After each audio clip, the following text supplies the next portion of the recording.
મિત્રો, આજે આપણે વાત કરવાના છીએ મહિલા વૃત્તિકા યોજના વિશે, જેમાં મહિલાઓને દરરોજના ₹250 સહાય છે ઈ આપવામાં આવે છે. અહીં મિત્રો ઓનલાઈન ફોર્મનો વિડીયો આપણે પહેલે જ બનાવેલો છે, તો એની લિંક હું તમને ડિસ્ક્રિપ્શનમાં આપી દઈશ. બાકી યોજનાનો લાભ કોને મળશે, ક્યાં ક્યાં ડોક્યુમેન્ટ જોશે, એના વિશે સંપૂર્ણ માહિતી તમને આ વિડીયોની અંદર આપવાની છે, તો વિડીયોને પૂરો જોવા વિનંતી.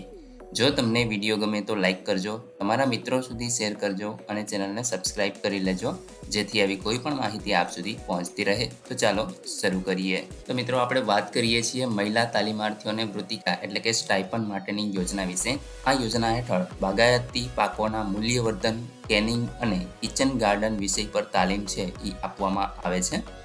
આ યોજના હેઠળ તાલીમાર્થી દીઠ નિયમ અનુસાર ₹250 પ્રતિદિન વૃત્તિકા તરીકે એટલે કે સ્ટાઇપન્ડ તમને મળવાપાત્ર હોય છે.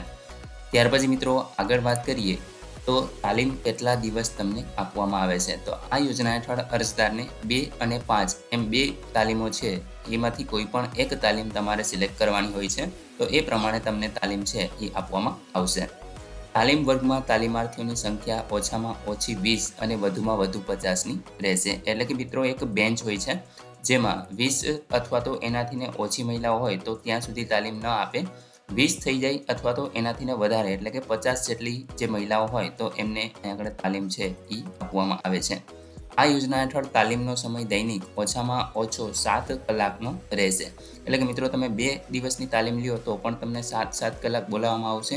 5 દિવસની લ્યો તો પણ તમને 7 કલાક છે એ 5 દિવસ માટે બોલાવવામાં આવે છે અને તાલીમ છે એ પૂરી પાડવામાં આવશે. ત્યાર પછી મિત્રો આ યોજનાની અંદર તમારે એપ્લાય કરવા માટે કયા કયા ડોક્યુમેન્ટ જોશે. તો પહેલું જ છે સક્ષમ અધિકારીનું દિવ્યાંગ અંગેનું પ્રમાણપત્ર. એટલે કે જો તમે દિવ્યાંગ હોય તો જ તમારે આ લાગુ પડશે, અન્યથા આની જરૂર નહીં પડે.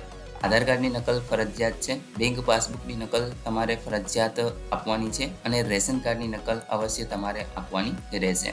તો મિત્રો આટલા ડોક્યુમેન્ટ છે એ તમારે અવશ્ય અહીં પૂરા પાડવાના રહેશે.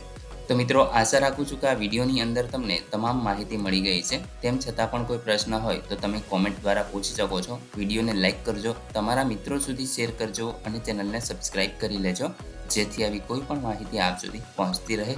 વિડીયો જોવા બદલ આપનો ખૂબ ખૂબ આભાર. મળીએ એક નવા વિડીયો સાથે. ત્યાં સુધી જય હિન્દ.